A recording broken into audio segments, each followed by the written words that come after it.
오늘도 요한계시록에 나오는 한 부분을 간략하게 설명을 좀 드리고자 합니다. 요한계시록 17장을 읽다 보면 한 음료에 관한 이야기가 나옵니다. 근데 읽다 보면은 이게 진짜 음료에 관한 얘기가 아니라는 것을 알게 됩니다. 어떤 상징적인 존재에 관한 이야기인데 음료라고 표현을 한 것이죠. 그래서 이것을 오늘날 대한민국 교회들이 일반적으로 받아들이고 있는 가장 보편적인 해석을 먼저 알려드리고자 합니다. 요한계시록 17장을 보면 이 큰 음료라고 되어 있는데 짐승을 타고 많은 물 위에 앉아 있는 것으로 표현이 됩니다. 그런데 계시록 17장 15절에 보면 또 천사가 내게 말하되 내가 본 바 음료가 앉아 있는 물은 백성과 무리와 열국과 방언들이니라, 이렇게 물에 대해서 해석을 하고 있습니다. 그러므로 이 물은 진짜 물이 아니고 세계 열방을 의미하는 것입니다. 성경에서 이렇게 직접 해석을 해주고 있을 때는 당연히 그 해석을 받아들여야 됩니다. 또한 17장 18절에 보니까 또 내가 본 그 여자는 땅의 왕들을 다스리는 큰 성이라 하더라.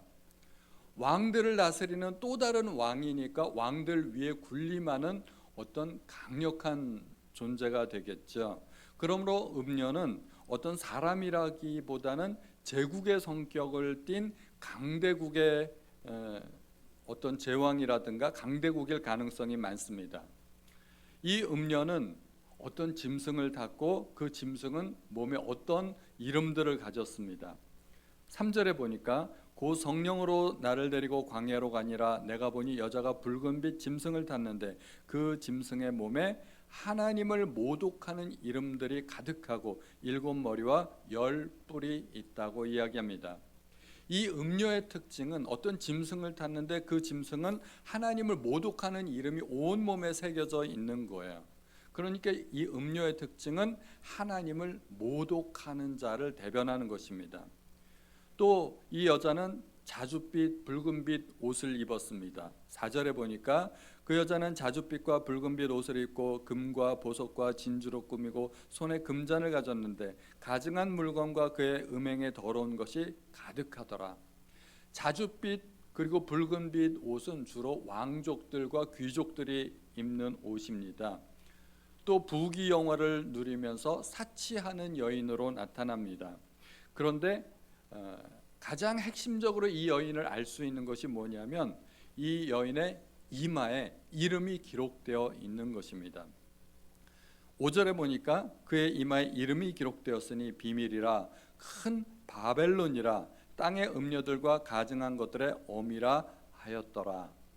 이 여인의 이름이 이마에 바벨론 딱 새겨져 있다는 것입니다. 이 여인은 바로 바벨론입니다. 바벨론은 어떤 나라인가요? 이스라엘을 침략했던 나라였습니다. 그런데 역사적으로 보면 이스라엘을 침략했던 많은 나라들이 있었습니다.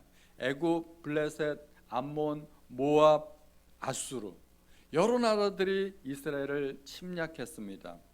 그런데 바벨론은 성격이 좀 다릅니다. 바벨론도 이스라엘을 침략했지만 다른 나라들과 달리 유독 이스라엘에게 저지른 어떤 한 가지 기억할 만한 행동이 있습니다. 그것은 성전을 유린한 것입니다. 하나님의 성전을 파괴하고 성전의 모든 기물들을 도둑질하고 성전을 불태웠고 그것이 바벨론이 한 일이었습니다. 그런데 사도 요한은 어떤 한 나라를 상징하면서 그 나라가 한 일이 바벨론과 똑같다고 이야기를 했습니다. 역사적으로 보면은 바벨론 외에 성전을 파괴했던 딱 한 나라가 더 있습니다. 그 나라가 어느 나라인가 하면 바로 로마였습니다. 그러므로 이 바벨론은 로마를 상징한다고 보면 무리가 없을 것입니다. 또 이 음료의 성격은 그리스도인들을 엄청나게 박해하는 여자입니다. 17장 6절에 또 내가 보매 이 여자가 성도들의 피와 예수의 증인들의 피에 취한지라. 여기 피가 나오는데 아주 잔인한 성격을 가진 것이죠. 보통 백성을 박해한 것이 아니라 성도들, 예수의 증인들만 박해했다는 것입니다. 요한의 시대에 백성과 무리와 열국과 방언들을 다스리고 큰 성, 즉 강대국이고 하나님을 모독하고 부귀영화가 가득했던 나라, 바벨론처럼 성전을 짓밟은 나라이고 기독교를 극심하게 박해했던 나라가 있다면 떠오르는 이미지는 딱 하나입니다. 딱 한 나라이죠. 로마입니다. 당시 로마는 세계를 지배하고 있었고 이스라엘도 로마의 지배를 받고 있었기 때문에 이 로마가 그렇다라고 직접적으로 언급을 못하고 바벨론이라고 묵시적으로 표현을 하는 것입니다. 이것이 묵시 문학의 어떤 기법인 것이죠. 드러내놓고 말을 하지 않고 은유적으로, 비유적으로, 상징적으로 숨겨진 언어를 통해서 말하는 것입니다. 로마가 곧 멸망할 것이다. 그런데 그렇게 대놓고 이야기하면 잘 안 되겠죠. 혼나겠죠. 그러니까 로마가 멸망할 것이다 이렇게 이야기하지 않고 바벨론이 멸망할 것이다 이렇게 이야기를 하는 것입니다. 예전에 물 위에 앉아있는 이 여자를 누군가 떠올리면서 어떤 목사님이 이 여자는 물 위에 있는 어떤 여자? 그러면서 이 여자를 자유의 여신상이라고 해석한 적이 있습니다. 그리고 바벨론을 미국이라고 했던 것이죠. 요즘 미국이 하는 짓을 보면 그 말도 일리가 있는 것 같아요. 꼭 바벨론 같아요. 근데 자유의 여신상이 뉴욕 앞에 있는 어떤 작은 섬 위에 있다고 해서 물 위에 앉아있는 음료의 이미지를 떠올리는 것은 옳지 않은 해석입니다. 성경에 분명히 물은 진짜 물이 아니고 상징적인 세계 열방이라고 분명하게 해석을 하고 있기 때문입니다. 그러므로 이 물 위에 있는 음료를 자유의 여신이라고 해석하는 것은 옳지 않겠습니다. 그런데 우리가 또 요한계시록 12장을 볼 필요가 있는데 여기에 붉은 용이 등장합니다. 용은 사탄, 마귀라고 성경에서 또 직접 해석을 하고 있습니다. 용은 그냥 사탄입니다. 그리고 13장으로 넘어가면은 두 짐승에 관한 이야기가 나옵니다. 첫 번째 짐승은 바다에서 나오는 짐승인데 머리가 7, 뿔이 10입니다. 생긴 모양은 표범 같고 곰 같고 사자 같고 세계 여러 나라를 지배했던 제국들, 강대국을 의미합니다. 그런데 용이 자기의 능력과 보좌와 큰 권세를 주었다고 합니다. 그러므로 이 짐승은 세상의 힘과 권력을 상징합니다. 힘과 권력으로 온 세상을 짓밟고 정복했던 그런 나라들을 상징하는 것이죠. 그런데 13장에 보면 땅에서 올라온 또 다른 짐승이 있는 것을 보게 됩니다. 이 짐승은 첫 번째 짐승과는 성격이 조금 다릅니다. 큰 이적을 행하고 하늘에서 불이 내려오게 해서 사람들을 미혹합니다. 이 두 번째 짐승은 힘이 아니라 어떠한 사람들을 미혹하는 영이 있는 것을 보게 돼요. 땅에서 올라온 짐승은 종교적인 능력을 행사하는 거짓 선지자입니다.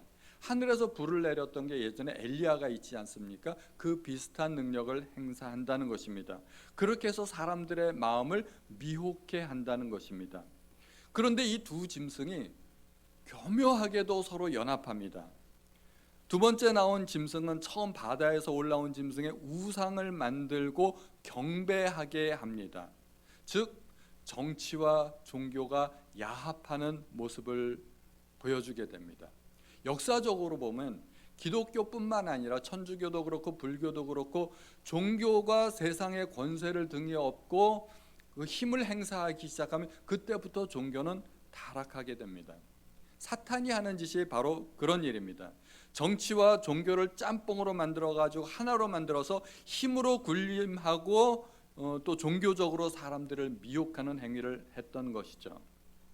그런데 17장에 보니까 이 음녀가 탄 짐승에 대한 묘사가 나오는데 머리가 7이고 뿔이 10이라고 합니다.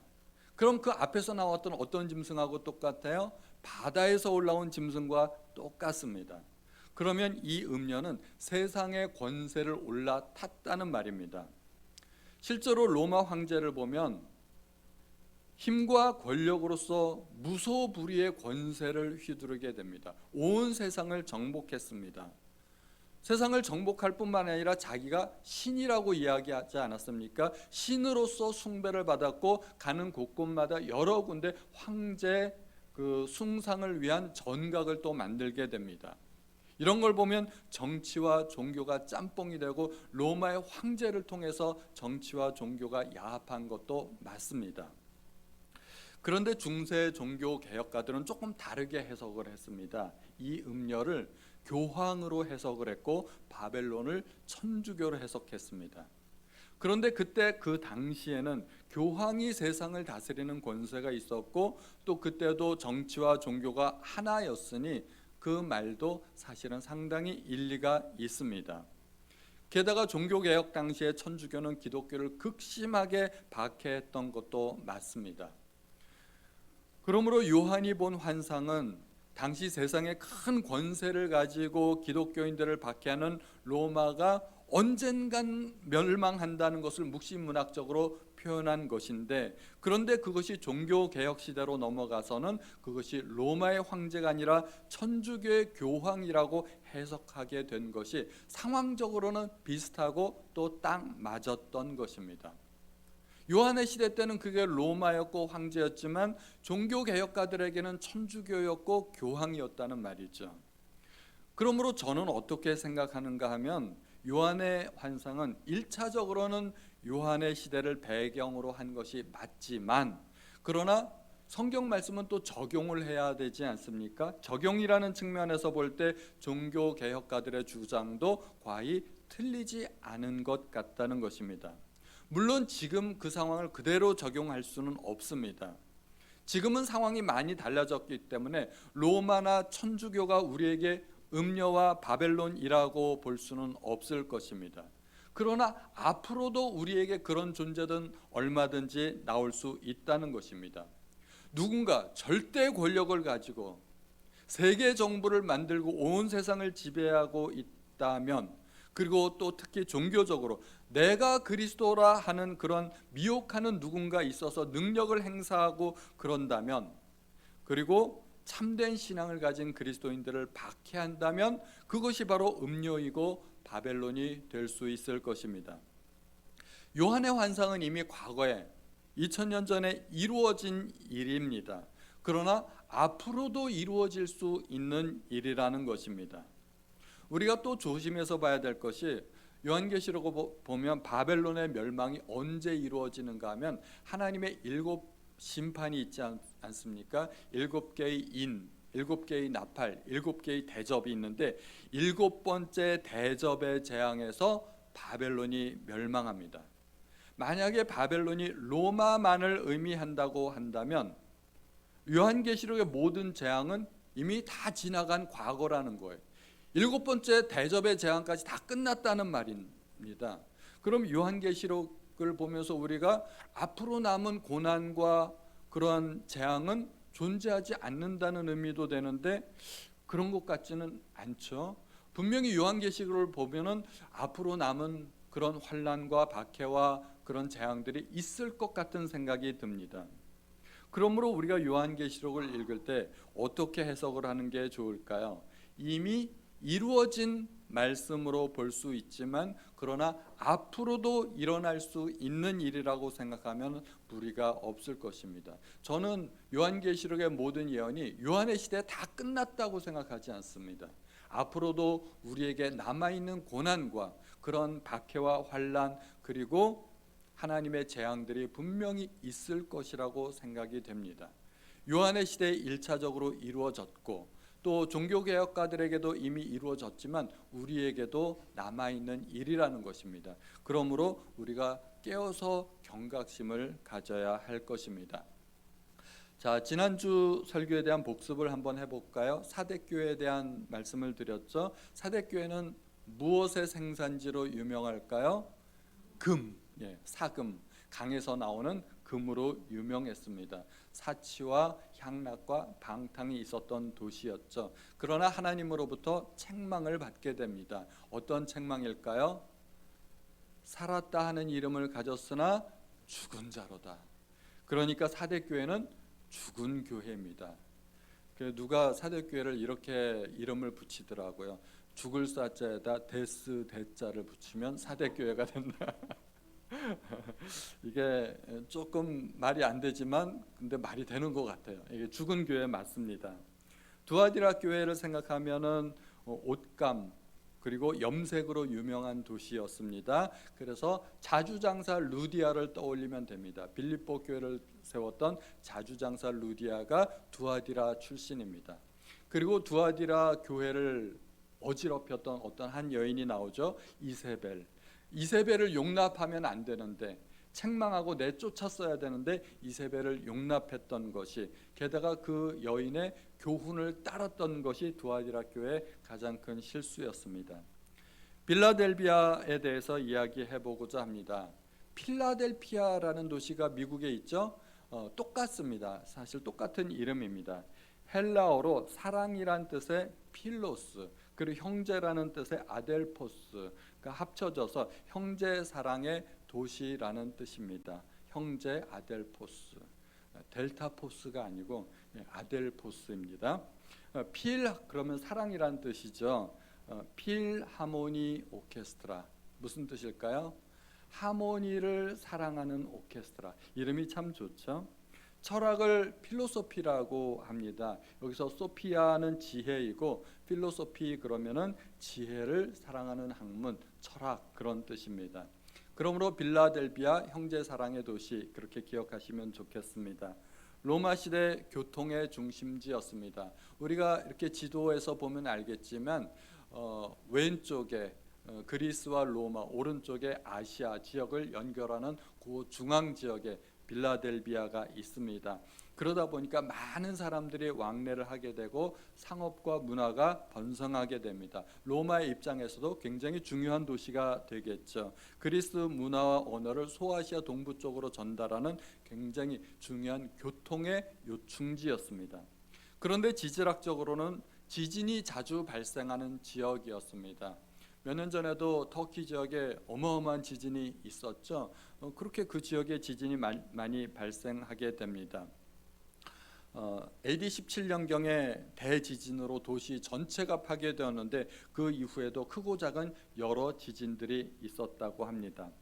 빌라델비아의 특산품은 포도입니다. 포도가 많이 생산되니까 또 뭐가 유명할까요? 자연히 포도주가 또 유명하게 됩니다. 포도주를 생산하다 보니까 어떤 신을 섬기게 될까요? 술의 신인 디오니소스를 섬기게 되었습니다. 그 외에도 빌라델비아에는 많은 이방신들이 있어서 혼합 종교의 모습을 보였고 또 신들이 얼마나 많았는지 제2의 아테네라 불리게 되었습니다. 이러한 것들이 빌라델비아 지역의 상황입니다. 빌라델비아 교회는 가장 가난하였던 교회, 서머나 교회와 더불어 예수님으로부터 어떠한 책망도 받지 않은 참 좋은 교회였습니다. 작은 능력을 가지고도 내 말을 지키며 내 이름을 배반하지 아니하였도다 하는 칭찬을 주님으로부터 받게 됩니다. 그것은 빌라델비아가, 그 교회가 규모는 작고 재정적으로 부유하지 않았지만 믿음과 충성을 굳건하게 지켰음을 보여주는 것입니다. 작은 능력이라고 나와 있지만 사실 능력이 거의 없었다는 말입니다. 능력에는 참 여러 종류의 능력이 있죠. 돈이 많은 것도 능력이고 사회적 지위와 권세가 높은 것도 능력입니다. 대통령쯤 되니까 민간 대기업도 들었다 놨다 그러더라고요. 대기업을 그렇게 할 수 있는 능력이 있다는 것이죠. 재주가 좋은 것도 능력이고 많이 아는 것도 능력입니다. 말을 잘하는 것도 능력이고 잘 들어주는 것도 능력입니다. 제가 가끔 설교하다가 말이 버벅될 때는 왜 이렇게 말을 버벅대나, 나도 말을 좀 이렇게 매끈하게 잘했으면 좋겠다는 생각이 들 때가 있습니다. 말 잘하는 것도 능력이 있죠. 그런데 빌라델비아 교회는 능력이 작았습니다. 거의 없었습니다.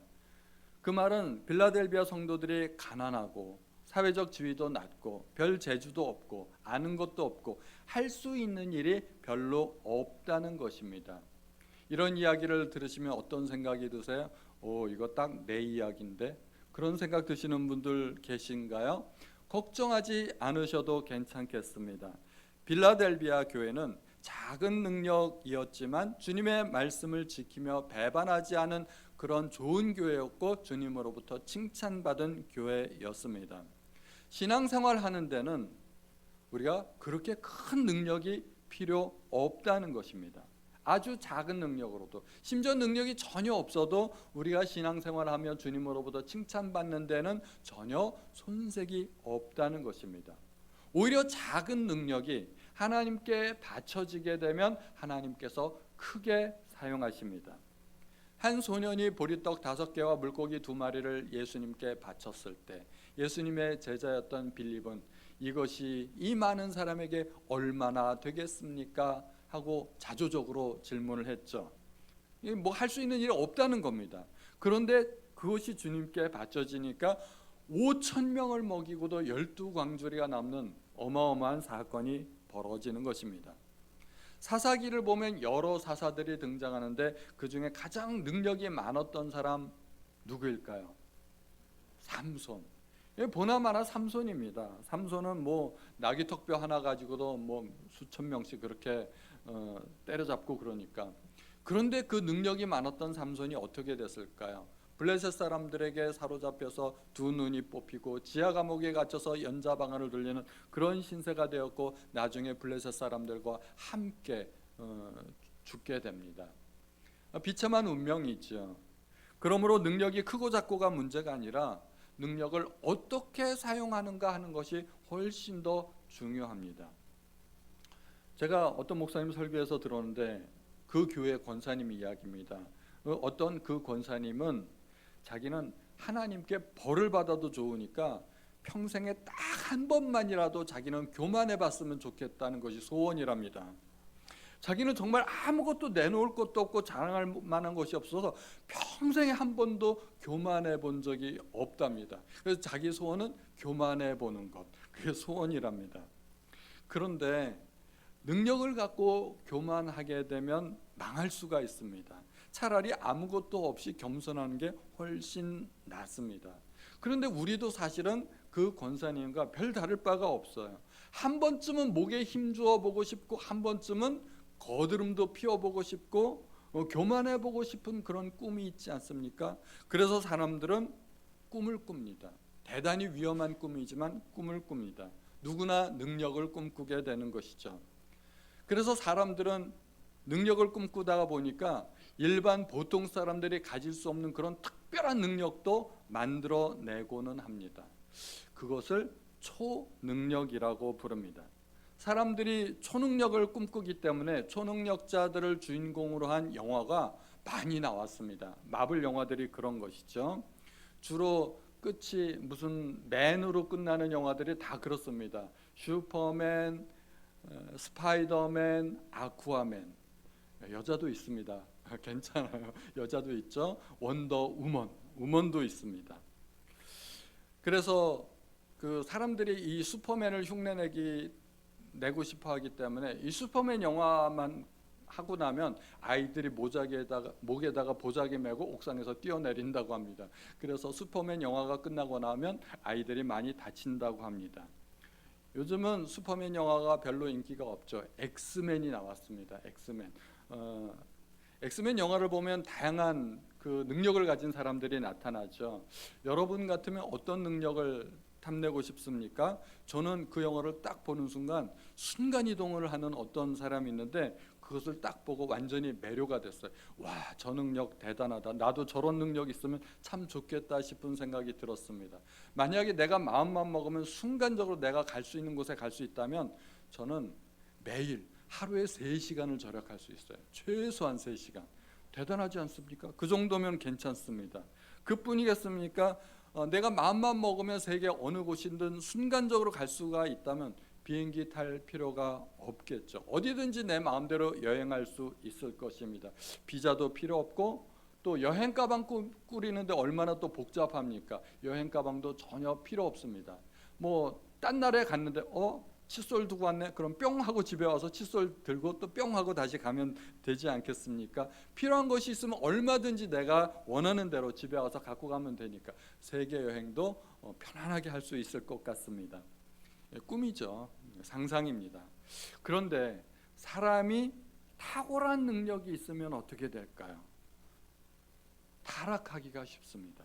사대 교회가 그랬습니다. 사대는 황금의 도시라 불렸고 또 리디아의 수도였고 페르시아의 소아시아 수도였는데 하나님은 그러한 사대 교회를 일컬어 죽은 교회라고 책망하셨습니다. 능력이 있으면 그 능력 때문에 타락하기가 쉽다는 것입니다. 사탄은 그 어떤 천사에게도 없는 능력과 아름다움이 있었는데 교만하다가 마귀가 되었습니다.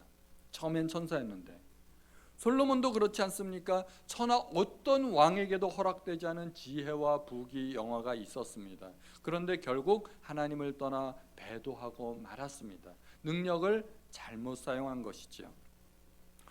빌라델비아 교회는 자칭 유대인이라 하는 자들의 핍박에 시달리게 됩니다. 유대인이나 그리스도인들이나 다 똑같이 하나님을 섬기니까 굉장히 사이가 좋아야 할 것 같지 않습니까?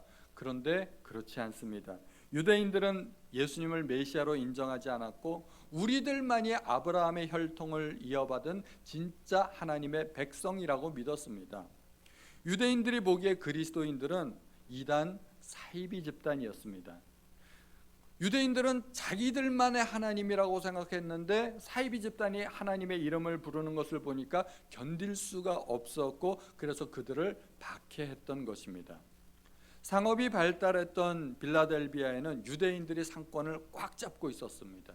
유대인들이 워낙 장사를 잘하지 않습니까? 세계 어느 곳에 가든지 유대인들은 살아남았고 장사를 잘했습니다.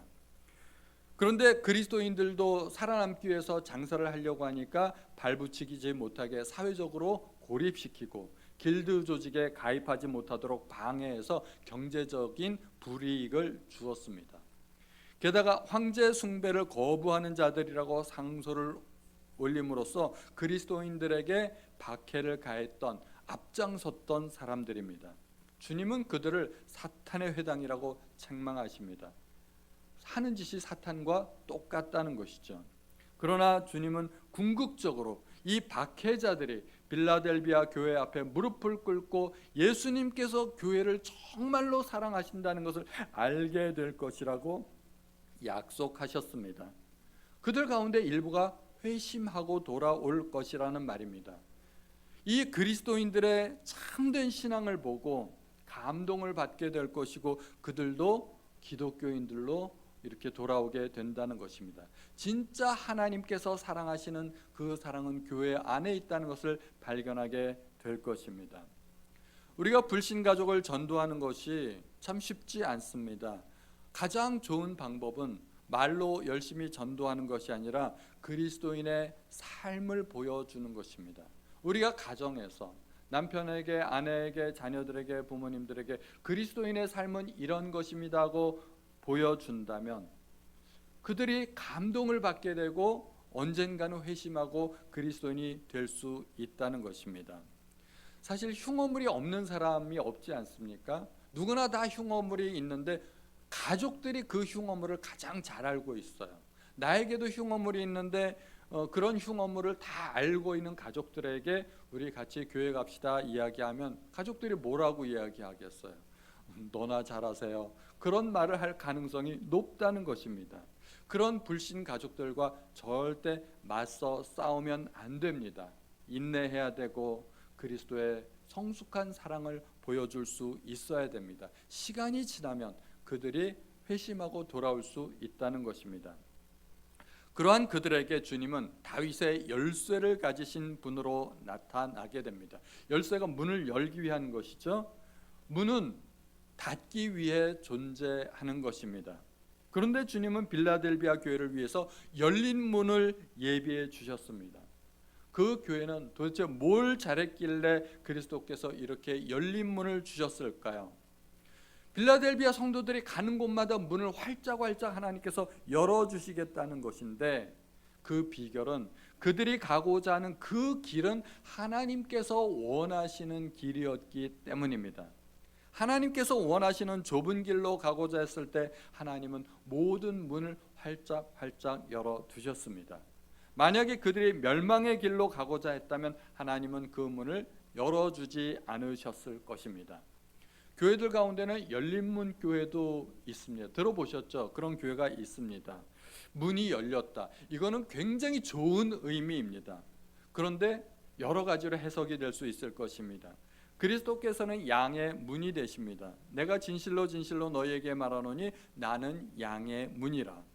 그런데 그리스도께서 문을 활짝 열어두셨다는 것은 빌라델비아 성도들을 양으로 인정하시겠다는 의미입니다. 양은 전적으로 목자가 책임집니다. 양의 꼴과 그리고 건강과 행복과 불행은 모두 목자의 책임인 것이죠. 그러므로 그리스도께서 문이 되신다는 것은 그들을 양으로 받아들이시고 그들을 책임지시겠다는 의미가 있을 것입니다. 그러므로 또한 그 문은 천국의 문이 될 것입니다. 두 번째로 그 문은 복음의 문, 전도의 문이 될 것입니다. 바울은 전도의 기회가 활짝 열렸을 때 문이 열렸다고 얘기했습니다. 고린도후서에 내가 그리스도의 복음을 위하여 드로아의 이름에 주 안에서 문이 내게 열렸을 때, 이때 이 문은 전도의 문입니다. 전도의 문이 열렸다는 것은 빌라델비아 성도들이 기도하고 전도할 때 회심자들이 나타나게 되리라는 것입니다. 심지어 유대인들도, 그들을 박해하던 유대인들도 회심하게 되었습니다. 예나 지금이나 전도는 매우 어렵습니다. 특별히 아까도 말씀드렸다시피 가족 전도가 너무 어렵지 않습니까? 하나님 앞에 기도해야 됩니다. 주님이 열어주셔야 됩니다. 내 힘으로 되는 것이 아닙니다. 하나님이 열어주시면 닫을 자가 없고 하나님이 닫으시면 열 사람이 없습니다. 그러므로 우리는 기도할 때 전도의 문이 열릴 수 있도록 기도하여야 됩니다. 세 번째로 이 문은 또 중요한 의미가 있는데 기도 응답을 의미합니다. 저는 성경에서 제가 참 좋아하는 구절 가운데 하나가 이겁니다. 마태복음 7장 8절 다 같이 읽어보겠습니다. 시작. 구하는 이마다 받을 것이요 찾는 이는 찾아낼 것이요 두드리는 이에게는 열릴 것이니라. 아멘. 우리 사랑하는 자녀들이 앞에 나와서 기도할 때 제가 안수해주고 축복할 때마다 이 구절을 언급합니다. 하나님, 구하는 이마다 받을 것이라 하지 않았습니까? 사랑하는 우리 자녀들 하나님 앞에 구합니다. 구하게 해주시고 찾아내게 해주시고 문을 열어 주옵소서. 원래 문은 보통 때는 닫혀 있는 게 정상입니다. 그리고 필요할 때만 열리는 것인데, 그런데 우리 앞에 있는 그 문들은 굳게 닫혀 있고 웬만해선 잘 열리지 않는 경우가 많습니다. 취업의 문이 굳게 닫혀 있고, 대학 진학의 문이 닫혀 있고, 결혼의 문이 굳게 닫혀 있습니다. 아무리 힘쓰고 애써봐도 이 웬만해선 문이 열리지 않습니다. 그런데 주님은 두드리면 열릴 것이라고 말씀하지 않았습니까? 세상에 이런 복이 어디 있습니까? 힘쓰고 용써도 안 되는데 똑똑 두드리면 열린다는 것입니다. 빌라델비아 성도들에게 다윗의 열쇠를 주셨는데, 이 열쇠는 무슨 문이든지 열 수 있는 많은 키입니다. 그들이 원하는 무엇이든지 다 들어주시겠다는 것입니다. 그들은 비록 능력이 별로 없었지만 전능하신 하나님을 등에 업고 있는 사람들입니다. 그러므로 우리는 내 능력이 많고 적음에 별로 신경 쓸 필요가 없습니다. 전능하신 하나님께서 과연 나와 함께 하시는가 하는 것이 중요합니다. 그분이 열면 닫을 사람이 없고 그분이 닫으면 열 사람이 없답니다. 그런데 그분이 열쇠를 갖고 계십니다. 내 인생의 열쇠를 갖고 계신 분이 바로 그분입니다.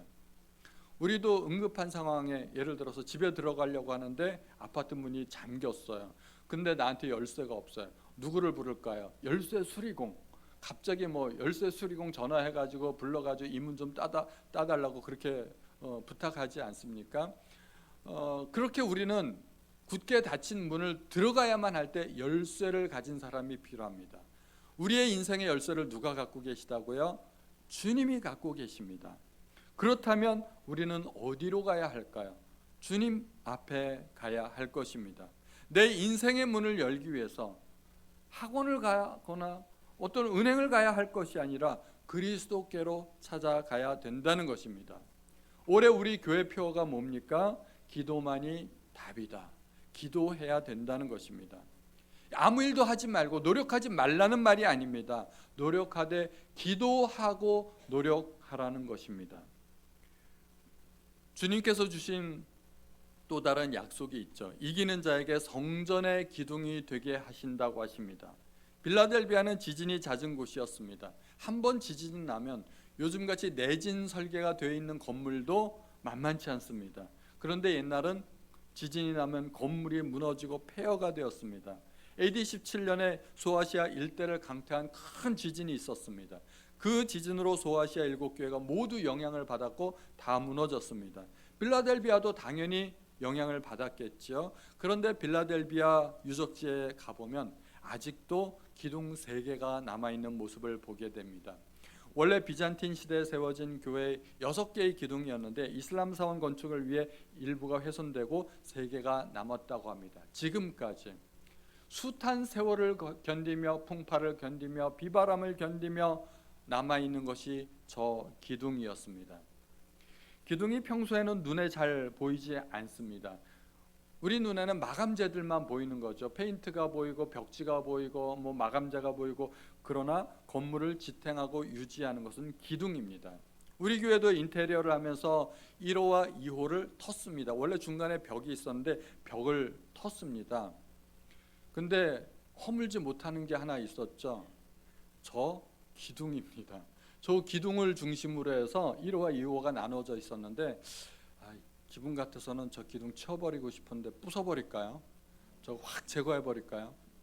잘라버리면은 훨씬 더 공간이 넓어지고 유용하게 사용할 수 있을 것 같은데, 그런데 기둥 제거하면 될까요? 안 될까요? 안 됩니다. 기둥 제거하면 큰일 납니다. 건물이 무너지는 수가 있습니다. 인테리어가 아무리 바뀌어도 기둥은 왔다 갔다 하지 않습니다. 비가 오나 눈이 오나 바람이 부나 늘 저 자리에 있는 것입니다. 하나님은 이기는 자들에게 성전의 기둥이 되게 하신다고 하십니다. 우리 성도님들은 교회의 기둥과 같은 분들이 다 되시기를 축원드립니다. 또 모든 시험을 면하게 하신다고 하시는데, 이게 시험을 면제시켜 준다는 말이 아니라 어떤 환난도 시험도 역경도 이기게 해주신다는 말입니다. 우리가 소아시아 7교회를 이제 거의 다 살펴보았습니다. 가장 가난하고 무능력한 교회, 서머나교회, 빌라델비아 교회였습니다. 그런데 그들을 향한 하나님의 칭찬이 가장 컸습니다. 우리는 뭘 원해요? 능력을 원합니다. 세상에서 떵떵거리고 살고 싶고 내 능력을 자랑하고 싶고 보여주고 싶습니다. 그런데 진짜 능력은 어디에 있을까요? 주님께 있습니다. 그것을 사도 바울은 보배라고 표현을 하는데, 고린도후서 4장 7절 같이요. 다 같이 시작. 우리가 이 보배를 질그릇에 가졌으니 이는 심히 큰 능력은 하나님께 있고 우리에게 있지 아니함을 알게 하려 함이라. 아멘. 진짜 큰 능력은 내가 아니라 내 속에 계신 그리스도께 있다는 것입니다. 바울은 원래 능력이 많은 사람입니다. 아는 것도 많고 가말리엘 출신에다가 바리새인에다가 사회적 지위도 있고, 바울은 굉장히 뛰어난 사람이었습니다. 그런데 능력이 많다 보니까 하나님을 의지하지 않고 자기를 의지하게 됩니다. 그래서 하나님께서 바울에게 특단의 조치를 취하셨는데 그게 가시를 주신 것입니다. 사탄의 가시를 주셨습니다. 바울은 자기 몸에 가시가 있으니까 이게 보통 불편한 게 아닙니다. 이리 찔리고 저리 찔리고 했겠죠. 그 가시 때문에 바울이 많이 약해졌습니다. 그래서 바울은 그 가시를 없애달라고 하나님 앞에 기도했습니다. 그런데 하나님이 거절하셨습니다. 내 은혜가 내게 족하도다, 내 능력은 약한 데서 온전하여짐이라 말씀하셨습니다. 그때 비로소 바울이 가시의 의미를 깨닫게 됩니다. 아하, 그렇구나. 내가 강하게 되는 것이 좋은 것이 아니구나. 고린도후서 12장 10절 이것도 다 같이 읽어보죠. 시작. 그러므로 내가 그리스도를 위하여 약한 것들과 능욕과 궁핍과 박해와 곤고를 기뻐하노니 이는 내가 약한 그때의 강함이라. 아멘. 사람이 궁핍하면 약해집니다. 박해를 받으면 약해집니다. 곤고를 겪으면 약해집니다. 그런데 바울은 그런 것들을 기뻐하겠다고 이야기합니다. 바울은 뭔가를 깨달았어요. 내가 약해지니까 하나님이 강해지시는구나. 하나님의 능력이 내게서 나타나려면 내가 강한 사람이 되는 것이 아니라 오히려 약한 사람이 되어야 되겠구나 하는 것을 알게 된 것입니다. 왜 약할 때 강해질까요? 내가 약하면 우리는 그때 비로소 하나님을 의지하게 됩니다. 하나님, 나는 약합니다. 나는 아무것도 할 수 없습니다. 나는 무능력합니다. 나를 하나님 도와주시기 바랍니다. 나와 함께 해주시기를 바랍니다. 그리고 하나님 앞에 나아가게 됩니다. 그리고 그때 비로소 하나님의 능력이 나타나게 됩니다. 우리는 강한 사람이 아니라 약한 사람이 되어야 할 겁니다. 근데 이게 문제예요. 패러독스예요. 하나님은 나를 약한 사람 쪽으로 이끌어가고 계신데 나는 자꾸 강한 사람이 되려고 합니다. 이러니까 인생이 피곤해지는 겁니다. 강하게 되려고 용쓰지 마시고 오히려 약한 것을 자랑하시기 바랍니다. 어느 권사님처럼 하나님께 벌 받아도 좋으니까 한 번만이라도 교만해 봤으면 좋겠다는 생각 버리시고 하나님의 능력으로 강해지시는 성도님들 되시기를 주님의 이름으로 축원드립니다.